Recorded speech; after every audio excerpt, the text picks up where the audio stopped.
Bonjour à tous, enchanté. Je m'appelle Régis Quintin, je suis en charge d'Adobe Commerce sur Europe, Middle East, Africa. Je vais passer une quinzaine, vingtaine de minutes avec vous pour vous parler un petit peu des dernières nouveautés autour de notre solution e-commerce.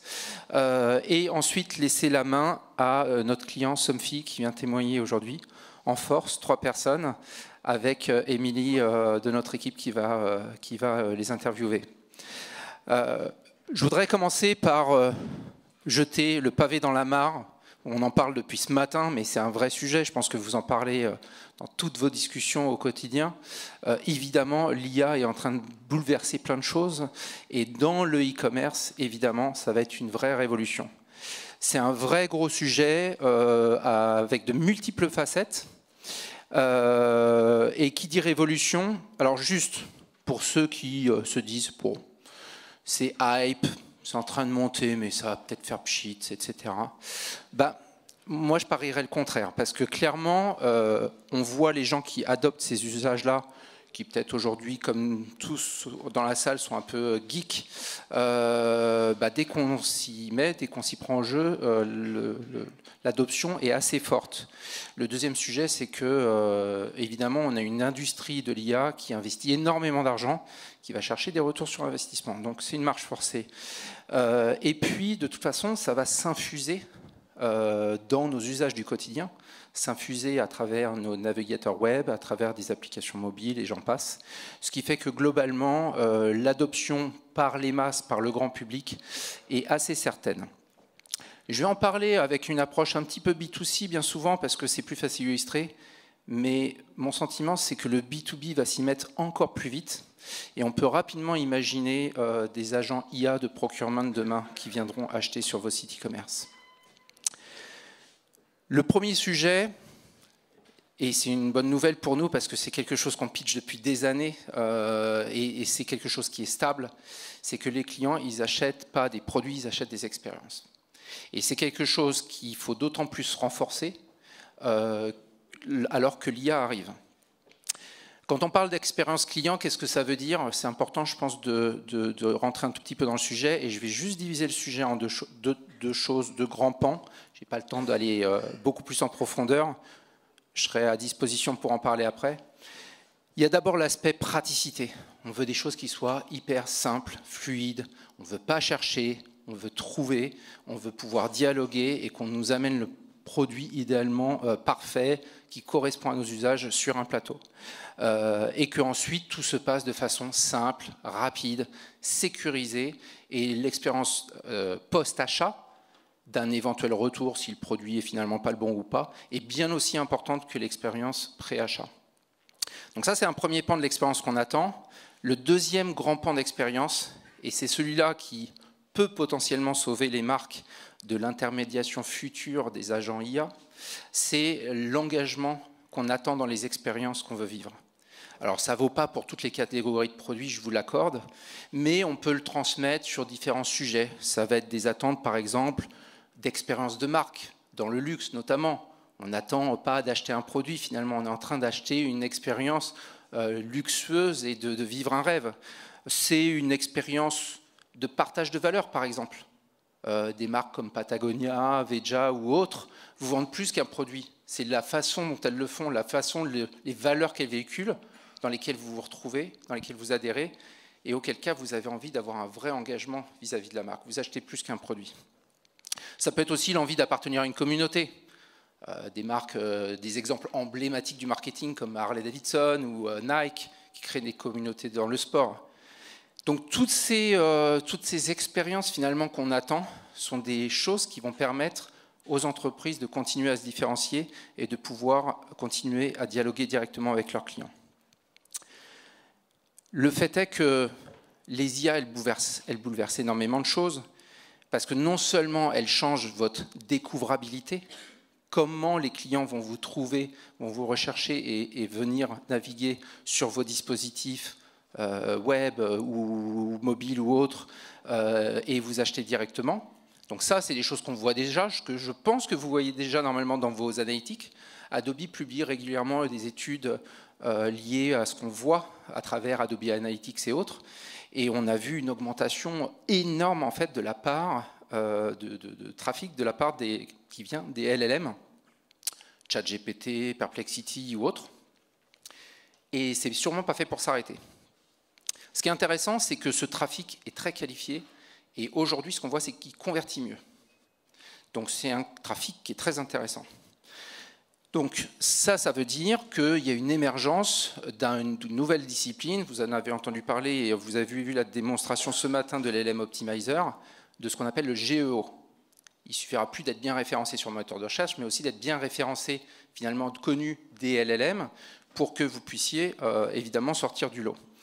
Quand on cherche sur un LLM, on ne cherche pas vraiment que des produits, on cherche souvent un usage de produits. Et là, le contenu va être extrêmement important pour pouvoir nourrir justement ces LLM de tous les usages possibles de ce produit, pour que quand le client va faire sa recherche dans ces LLM et dialoguer, eh ben, vous puissiez ressortir de la bonne façon. Mais on fournit des solutions pour optimiser tout ça, et je vous engage à vous y intéresser de près, parce que ça va être un sujet important. Je vous rassure, l'un ne va pas remplacer l'autre, évidemment. Par contre, la proportion venant des LLM va être clairement plus grande demain. Évidemment, ces moteurs de LLM, on en cite quelques-uns qu'on connaît aujourd'hui, mais d'autres vont arriver sur le marché, ne sont pas là uniquement pour vous apporter du trafic. Et qui plus est, vous apporter du trafic gratuit. On peut bien imaginer qu'à un moment ou à un autre, ça devienne un business model, évidemment, et que du coup, ils vont chercher à aller au bout de la transaction et vous proposer des expériences zéro clic. Et donc, je compare les produits que je recherche, je trouve le produit, s'il te plaît, achète-le-moi. Fin de la partie, zéro clic. Le client, vous ne l'avez pas vu, vous ne le connaissez pas, c'est l'agent IA qui achète pour vous.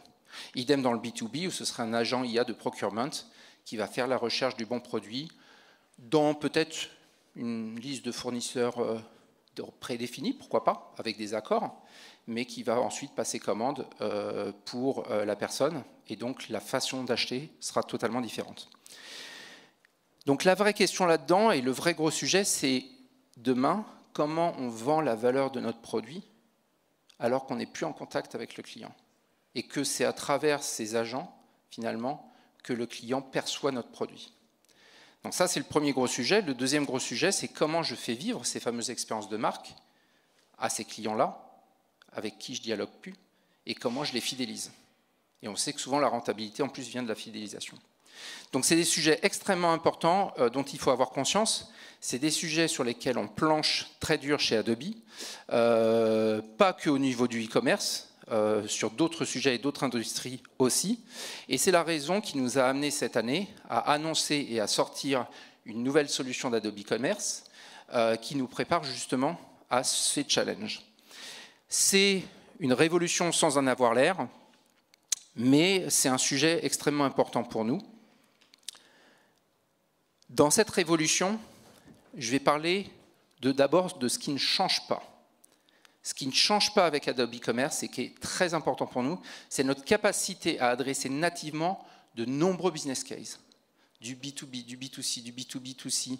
Des cas d'usage, parce que je reconnais quelques clients dans la salle, on en a plein, des clients sont très créatifs et c'est génial. Et on veut garder cette capacité-là qui nous distingue sur le marché. Donc ça, c'est quelque chose qui est très important et c'est quelque chose qui ne change pas. C'est d'autant plus important que la part de nos clients qui a plusieurs business models sur une même plateforme, c'est aujourd'hui à peu près 40%, et c'est une proportion qui augmente. Parce que vous avez tous évidemment différents go-to-market, différentes façons de vendre, et que ça va vous permettre, avec une seule solution, d'aller adresser tous ces différents go-to-market. Ça vous permet aussi d'aller chercher des nouvelles sources de revenus et de créer des nouveaux business à certains moments. On accompagne certains clients sur ces sujets-là. Ce qu'en revanche, on essayait de faire avec cette nouvelle version d'Adobe Commerce, ce qu'on recherche, c'est deux grands sujets.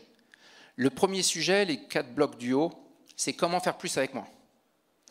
Donc, on a mis en place des technologies, des outils qui vont vous permettre d'aller augmenter le trafic naturel sur vos dispositifs, que ce soit du SEO, du GEO, d'augmenter le taux de conversion pour toucher la bottom line, pour toucher le chiffre d'affaires, de pouvoir étendre plus rapidement, en heures et plus en semaines ou en mois, faire des roll-outs sur des nouveaux pays, sur des nouvelles BU, sur des nouveaux segments de clients beaucoup plus facilement. Pouvoir aussi vous apporter des outils qui vont booster la productivité et la créativité de vos équipes, qui, dans une solution unique, Adobe Commerce, sans avoir à changer de back-office, vont pouvoir faire tout ce dont ils ont besoin de bout en bout pour pouvoir créer des variations de contenu, des nouvelles pages, des landing pages, des pages de campagne, avec tous les outils qui sont derrière, mais qui sont intégrés dans une seule interface Adobe Commerce. Et enfin, faire plus avec moins nécessite aussi de baisser les coûts, et c'était l'objectif de cette nouvelle version, de cette nouvelle solution. Le deuxième grand plan, c'est évidemment de nous préparer à ces challenges dont on est en train de parler. Donc on a annoncé au Summit en mars et sorti en juin comme prévu Adobe Commerce as a Cloud Service, solution composable, multimodale, B2B, B2C, disponible en SaaS, donc toujours à jour, permettant sécuriser et permettant d'absorber les pics de trafic sereinement, composable et avec toute la technologie qui permet de composer sa propre plateforme à partir des composants qu'on vous propose et aussi à partir des composants que vous créerez ou que vous intégrerez. Des fonctionnalités de DAM, du DAM AEM Asset qui sont inclus dans Adobe Commerce, nativement. Un nouveau front-end ultra performant qui va permettre justement de participer à booster cette conversion et beaucoup plus agile pour les merchandisers qui vont pouvoir animer beaucoup plus facilement leur dispositif web. Et enfin, un nouveau catalogue, un nouvel outil de merchandising, du search, de la recommandation, tous les outils qu'il faut évidemment pour jouer sur la conversion. Donc Adobe Commerce as a Cloud Service, cette solution étant composable, on a sorti un deuxième package qui est un sous-ensemble de composants d'Adobe Commerce as a Cloud Service et qui s'appelle Adobe Commerce Optimizer. Cette solution-là, elle est faite pour les clients qui ont déjà un back-end e-commerce en place, peut-être fait maison, peut-être une vieille solution, mais dans laquelle ils ont tellement finalement implémenté de choses spécifiques, tellement intégrées, qu'ils peinent à la remplacer ou que ce n'est pas le bon moment de la remplacer. Et auquel cas, on va pouvoir se positionner au-dessus de cette solution-là avec un catalogue, du search, du merchandising, de la recommandation, un storefront. Et donc, on va pouvoir, avec une intégration extrêmement simple, venir gérer tout ce qu'on appelle la top funnel expérience, tout ce qui se passe depuis les landing pages, descente catalogue, jusqu'à l'achat, jusqu'au clic ajout sur le panier. Et le tunnel de commande sera géré par la solution en place. Donc on apporte des vrais bénéfices immédiats en termes d'expérience client et aussi en termes de conversion sur le dispositif dans un contexte où c'est toujours difficile de prendre des décisions de replatformer. Ces deux solutions-là sont étroitement liées désormais à toutes nos solutions Adobe Experience Cloud. Si vous ne les avez pas, c'est pas grave, mais si vous avez certaines de ces solutions-là, ben vous allez en bénéficier. Et on a fait une intégration profonde à travers des interfaces dans les back-office qui permettent d'avoir accès à toutes ces données et à certaines fonctionnalités sans changer de back-office. Cette solution, elle a beau être nouvelle, il y a des composants sur lesquels on travaille depuis un grand moment, évidemment, vous vous en doutez. Et on a travaillé avec des clients, sorti certains composants en avance de phase, qui fait qu'aujourd'hui, on a suffisamment de références sur tous ces composants pour pouvoir être assez serein. Adobe est le client zéro comme pour toutes nos solutions, on n'en déroge pas. Donc on a mis en place Adobe Commerce as a Cloud Service sur l'Adobe Store qu'on a fait tourner pendant Adobe Max pour gérer les pics de trafic. Mais on travaille avec d'autres grandes entreprises que vous reconnaissez pour certaines, des Coca. Alshaya n'est pas connu, mais c'est le plus grand franchiseur du Middle East. Toutes les grandes marques que vous connaissez, H&M, Starbucks, etc., sont gérées par cette entreprise-là, online et offline, et ils utilisent Adobe Commerce pour plus de 50 marques, grandes marques, et ils utilisent ces nouvelles solutions. Ce qui est important de regarder et de voir, c'est que les objectifs qu'on se fixait avec cette nouvelle solution sont atteints dans tous ces cas. On a touché le taux de conversion, le panier moyen, l'apport de trafic, on a réduit les coûts. Donc notre pari est réussi et les challenges qu'on se posait sont réussis. Pour tous nos clients qui partent avec nous sur cette solution-là, on suit désormais des métriques avant-après pour être ensemble, en fait, être capable d'obtenir ces résultats-là. La grosse question, évidemment, c'est l'éléphant dans la pièce, c'est OK, mais pour les clients existants, qu'est-ce qui se passe? Et bien la bonne nouvelle, c'est qu'on a fait les choses intelligemment. Cette nouvelle version qui est sortie en juin, c'est un projet de 5 ans. On a sorti au fur et à mesure un certain nombre de composants, vous avez vu des services SaaS qui sont sortis au fil de l'eau, etc. Et finalement, en juin, c'était la dernière étape de cette mue. Et donc, on a prévu tout ce qu'il faut. Les clients existants peuvent continuer à garder leur solution sans aucun problème. Elle est encore au catalogue, elle est supportée. Elle va récupérer aussi des mises à jour et des innovations à travers les SaaS services. Mais évidemment, ceux qui sont intéressés par les bénéfices du SaaS et les bénéfices de certains composants qui sont dans la nouvelle pourront, s'ils le souhaitent, échanger avec nous. Il y a beaucoup de chemins de migration, de modernisation possibles. Ce qui est très intéressant, c'est que ces chemins-là, vous allez pouvoir les emprunter en fonction de où vous en êtes, qu'est-ce qui est le plus important pour vous à ce moment donné, qu'est-ce qui va apporter le plus de valeur, et le faire de façon progressive, par étapes. Et à chaque étape, il y aura des bénéfices. Donc c'est un chemin que j'appelle de modernisation plutôt que de migration.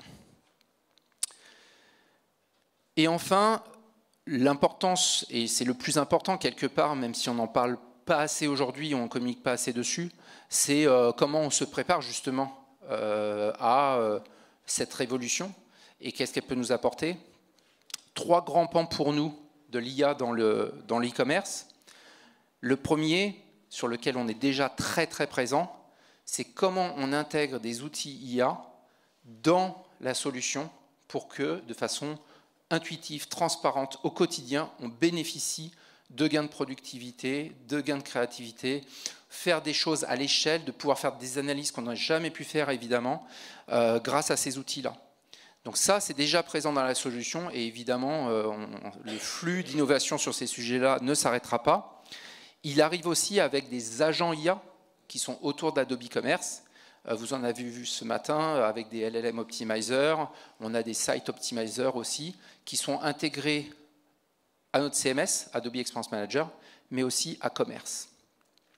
Le deuxième grand pan, c'est l'intégration des agents IA, la capacité à accueillir des agents IA sur votre site web, sur votre site e-commerce, pour pouvoir créer des expériences différenciantes, justement. Et donc de pouvoir rentrer dans l'ère d'un commerce conversationnel. Et donc ça, c'est des protocoles sur lesquels on travaille avec des partenaires pour pouvoir accueillir ces agents IA. On parle d'un protocole MCP, etc., pour les plus pointus d'entre vous. Et le dernier point, c'est d'être prêt pour la révolution du web agentic. Il faut être prêt dès maintenant sur les sujets du GEO. Donc c'est la raison pour laquelle LLM Optimizer sera intégré à Commerce avant la fin d'année. Et il va falloir être prêt assez rapidement. Aujourd'hui, on en parle plus que de raison, mais ça va arriver vite au commerce agentique, où les agents achèteront sur le dispositif. Et là, on a peu de communication, mais on en a quelques-unes, où on travaille avec des partenaires sur des protocoles A2P, ACP, qui sont des protocoles qui vont permettre aux agents de dialoguer avec la plateforme. Je suis disponible jusqu'à la fin de la journée pour échanger avec vous, parce que c'était bien trop court pour entrer dans les détails. Et en attendant, je vais laisser la place à Émilie et à l'équipe de Somfy qui vont nous parler de leur usage d'Adobe Commerce et comment ils sont en train de transformer leur entreprise pour remettre le client au centre du dispositif. Merci. Ouais, et le micro. Gaëtan, vas-y. Creator of the first motor for blinds, Somfy has rapidly expanded internationally. By occupying time slots on television, it has benefited from strong brand awareness that has rolled over to the entire roller shutter industry. After integrating radio technologies into its solutions to make installing and using motorizations easier, Somfy launched the first home automation box, making it a pioneer in this market and giving the connected world access to automation.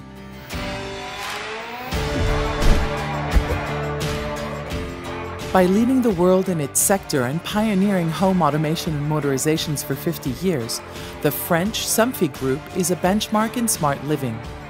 Somfy Smart Living is useful, simple, reliable, and accessible.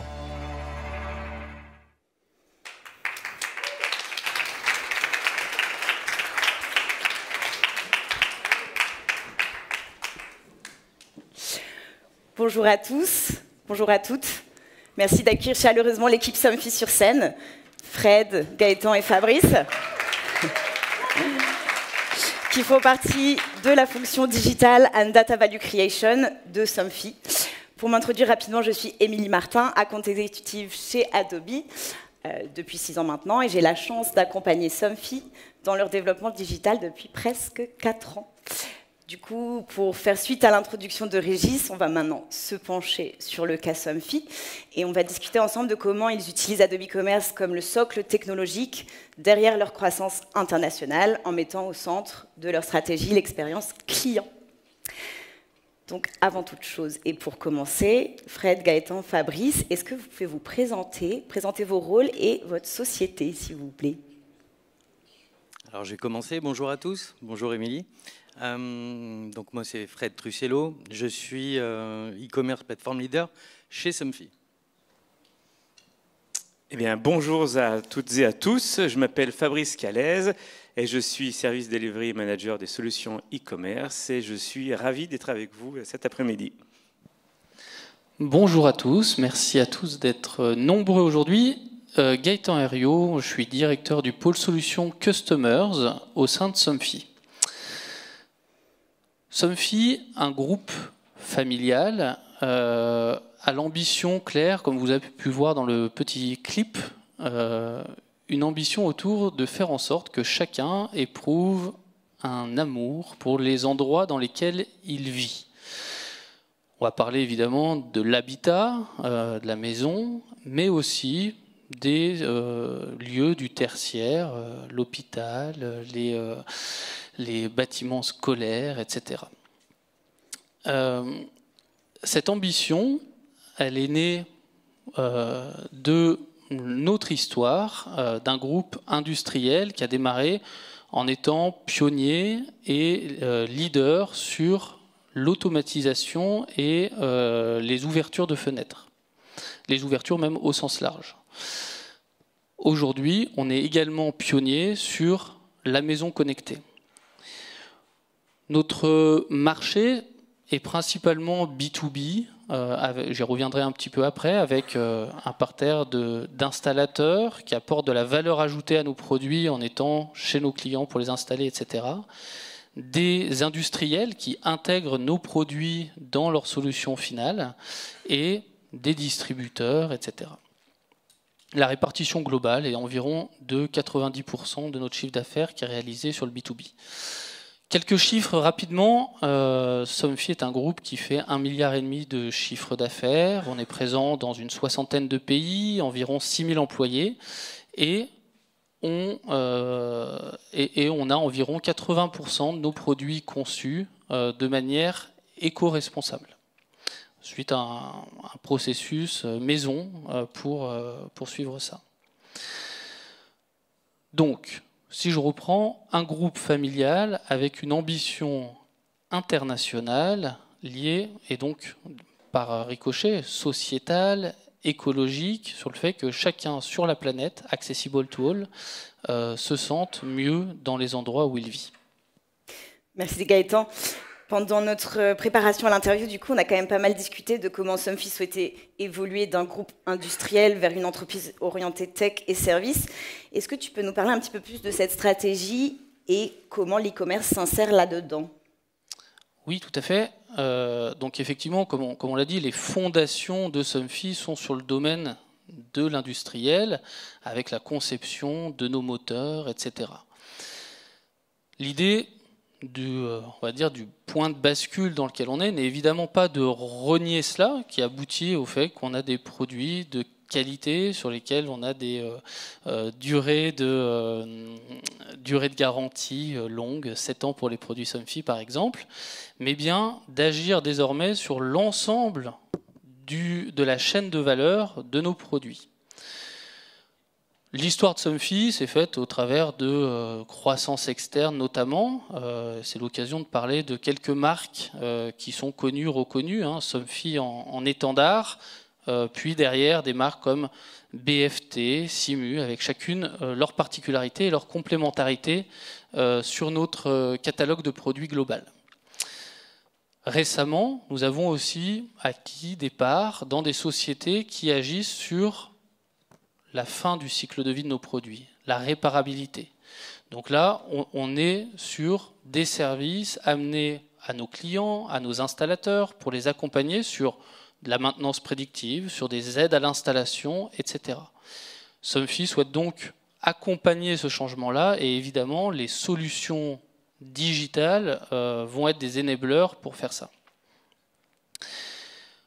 L'histoire du e-commerce chez Somfy a démarré il y a un petit moment maintenant, on y reviendra tout à l'heure, mais globalement, ce qu'on peut dire, c'est qu'on suit la maturité de nos marchés pour déployer nos solutions. Et aujourd'hui, on constate que proportionnellement au business qu'on fait dans chacune des régions du monde, on a un gros cœur de nos CAPA e-commerce qui sont focalisés sur la région Europe et sur les US, Canada. Donc, là-dessus, il y a un vrai enjeu désormais, qui est dans notre stratégie à long terme, de venir rééquilibrer les plateaux, pas mettre tous les œufs dans le même panier. Et donc, il va falloir qu'on s'attaque à des régions, qu'on s'étende sur des régions de pays émergents sur nos business. On va pouvoir parler de l'Asie, par exemple, on va pouvoir parler de l'Europe, du Moyen-Orient, et ces régions-là vont avoir leur propre spécificité d'un point de vue business model, etc. Et aujourd'hui, notre enjeu pour aller déployer nos solutions sur ces régions-là et continuer à déployer notre business là où on est mature, c'est de repositionner un peu la manière dont on voit le e-commerce chez nous. Initialement, très orienté efficiency, on se regardait, nous, sur la manière dont on pouvait être plus efficace, digitaliser nos processus, etc. Désormais, avec le partenariat de nos équipes chez Somfy, côté métier, qui représentent et qui animent les parties sales, marketing, supply, contact, customer care, etc., nous voulons mettre absolument la voix du client au centre de nos évolutions et de nos déploiements.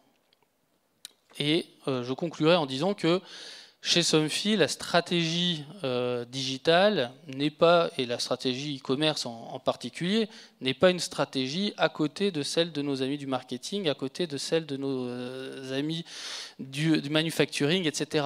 C'est une stratégie qui vient s'intégrer dans chacune de ces stratégies-là pour faire une roadmap homogène et une ambition commune. Merci Gaëtan. Pour parler un petit peu plus de e-commerce, justement, ça fait plus de 10 ans qu'on travaille ensemble. Vous utilisiez même Magento avant le rachat par Adobe en 2018. Est-ce que, Fabrice, tu peux nous en dire plus sur cette évolution et l'impact qu'elle a eu sur votre business? Mais avec plaisir, Émilie. Je vais retracer rapidement l'histoire. On va se replonger quelques années en arrière. Et je vais vous partager un peu la photographie de ce qu'étaient les solutions digitales qui étaient dans nos pays à ce moment-là. Donc, on pouvait trouver du Magento 1, comme tu l'as dit, mais on avait également d'autres briques, des CMS à côté. Donc, chacun de nos pays avait comme ça des solutions digitales répondant à leurs besoins, à leur marché. Alors, ça c'est super parce que d'un côté, on avait du spécifique pour un marché, une localité, les US ou le nord de l'Europe. Mais ça créait des points de difficulté ou des challenges au niveau IT parce que il fallait que toutes ces solutions puissent fonctionner ensemble. Et de point de vue extrêmement concret, quand on implémentait une solution dans un contexte pays, on n'avait pas la garantie que ça marchait exactement dans l'autre. Donc on avait des releases différentes et on avait des risques de problèmes techniques, ce genre de choses. À ce moment-là, Adobe Commerce, lapsus, j'avance trop vite, Magento 1 arrivait aussi, le support de Magento 1 arrivait à terme, et Magento 2, du coup, était là. Il avait pointé le bout de son nez.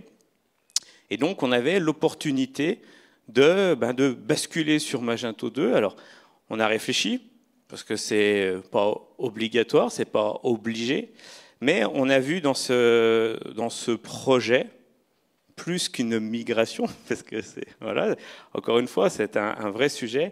D'une part, de pouvoir utiliser une solution technologique moderne pour pouvoir supporter nos enjeux, nos ambitions de demain. Ça, c'était important, en tout cas, c'était une décision. Et là, je vais revenir sur ce que tu disais, Gaëtan, la possibilité de rationaliser ce que l'on faisait, de moderniser, d'industrialiser ce qui se passait au sein de ces pays. Donc, on a décidé de dire, OK, on bascule sur Magento 2, mais on adosse ça à la mise en place d'un corps modèle. Donc, en gros, ce qu'on a fait, on a regardé comment étaient utilisées nos solutions e-commerce, et puis on a écrit, rédigé, documenté les spécificités locales, on les a corps modélisées, on les a développées sur un back-office, du coup, Adobe Commerce, lapsus, Magento 2 encore à l'époque. Voilà, ce travail-là a permis d'harmoniser les pratiques et d'obtenir du coup de l'efficiency sur les développements et les déploiements. Une fois qu'on a terminé ce travail, on a décidé de migrer du coup tous nos pays. Et pour ça, on a réfléchi à une organisation de travail. Ce n'était pas tellement un enjeu techno au sens un code, une version de Magento. C'était d'abord un enjeu organisationnel qui est comment on arrive à constituer une équipe qui permet d'adresser, de déployer ces solutions rapidement. Donc on a monté ce qu'on a appelé la Migration Factory, donc qui était composée de business analysts, de développeurs.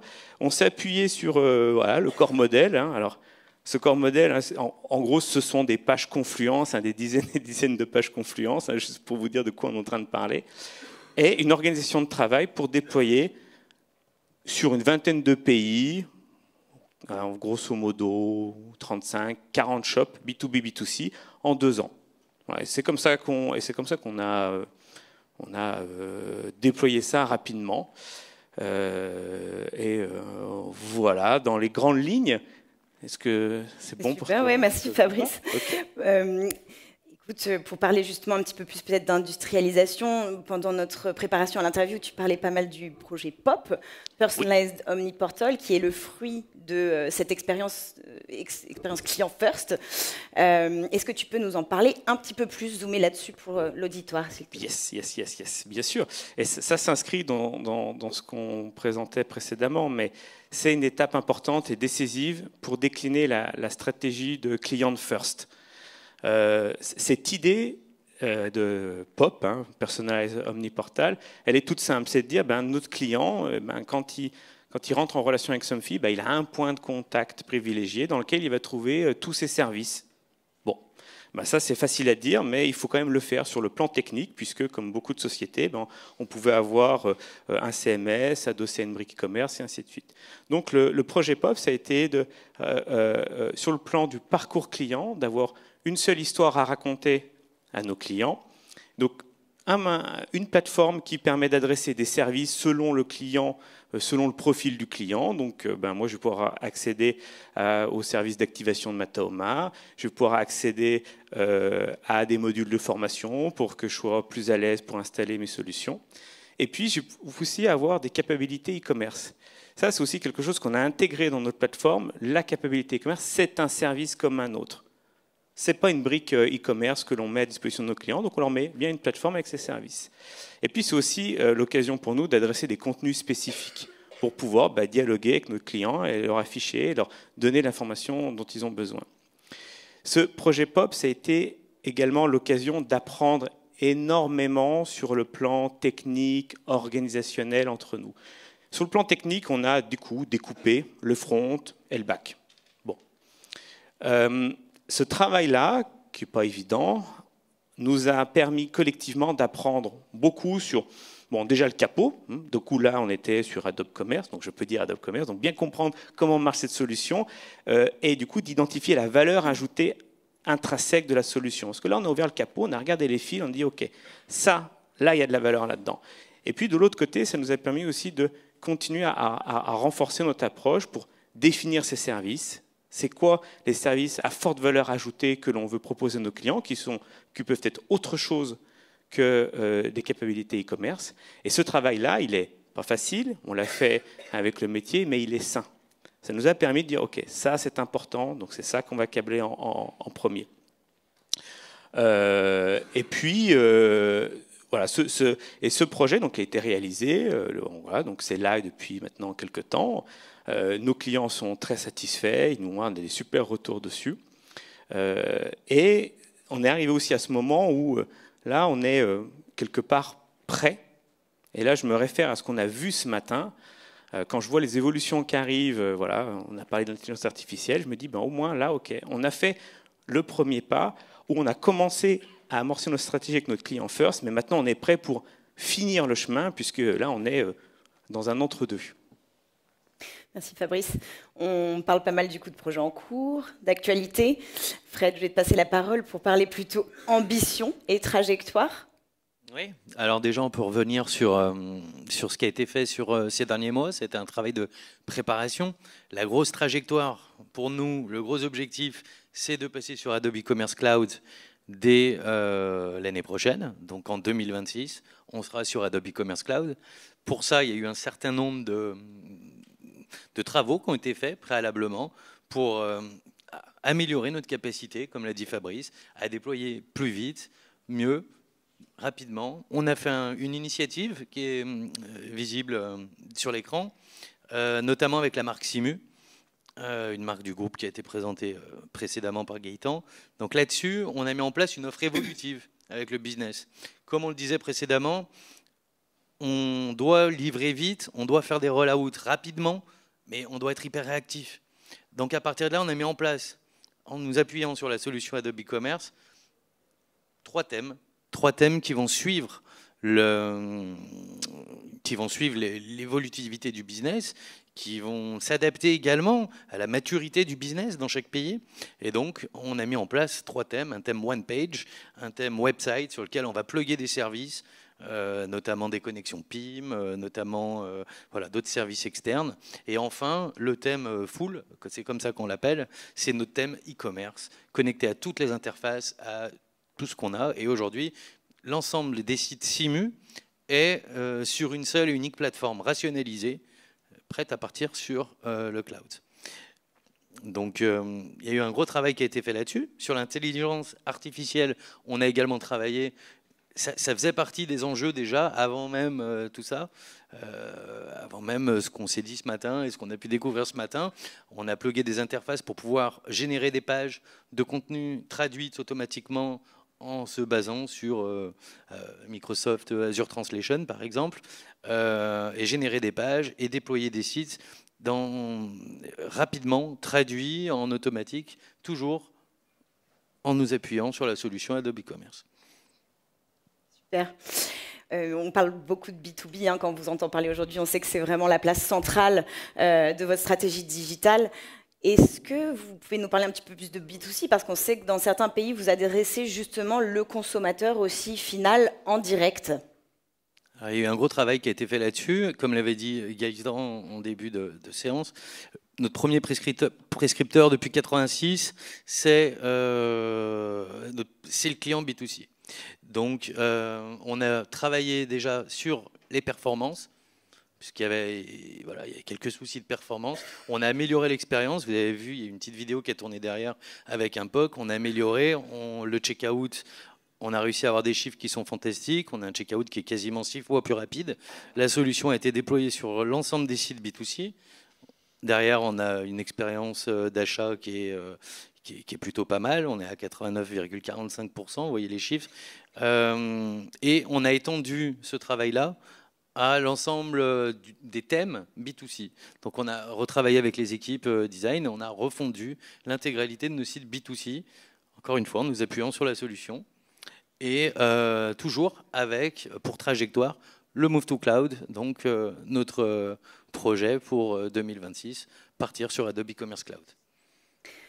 Super. Bon, le temps passe très vite.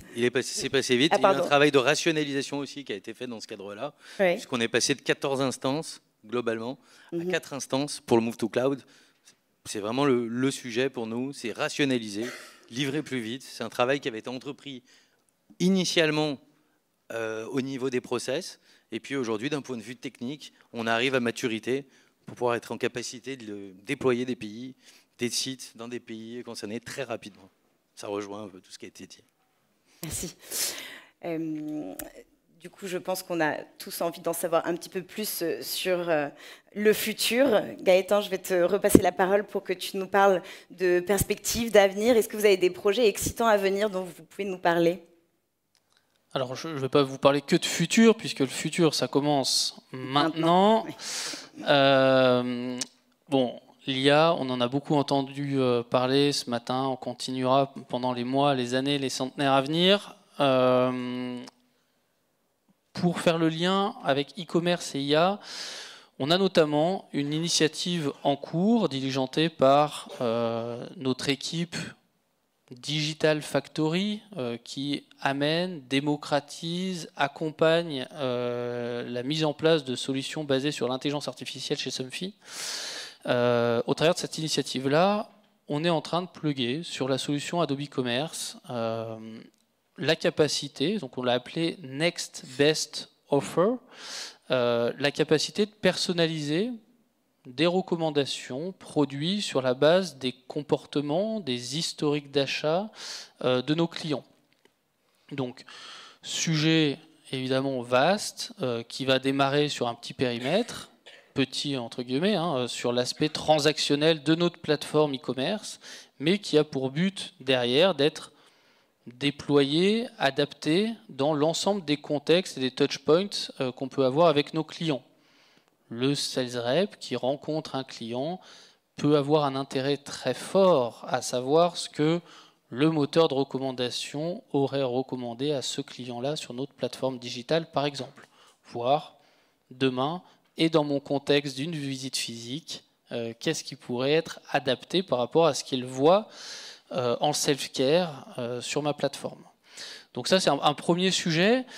Évidemment, quand on parle d'intelligence artificielle, on parle d'apprentissage de LLM, et pour qu'il soit performant, que ce soit d'ailleurs au travers des recommandations qu'on va pouvoir faire, ou que ce soit sur sa navigation intrinsèque, la manière dont il va chercher à l'intérieur de notre catalogue les produits qui lui correspondent le mieux, on va avoir besoin de contenu. De contenu autour de l'information produit, et ça va être vraiment nos enjeux de demain. Collectif, l'ensemble des métiers de notre boîte, du marketing produit jusqu'aux filiales, aux géographies qui nous accompagnent, comment est-ce qu'on structure cette supply chain du contenu, qu'on arrive à caractériser de manière simple, lisible, rationnelle, notre catalogue qui est très vaste, et comment on s'assure que le client qui vient sur nos plateformes, qui nous a au téléphone, passe le moins de temps possible à réfléchir. Ce qu'il a besoin, c'est de trouver le juste produit dont il a besoin pour tel chantier, pour telle date, avoir la bonne date de livraison, savoir si le produit est en stock, point barre. Et ça va être vraiment voilà, le squelette, le socle de cette expérience-là qui viendra irriguer tout ce qu'on va pouvoir plugger par-dessus. Merci. Merci d'avoir été là, d'avoir partagé avec nous aujourd'hui.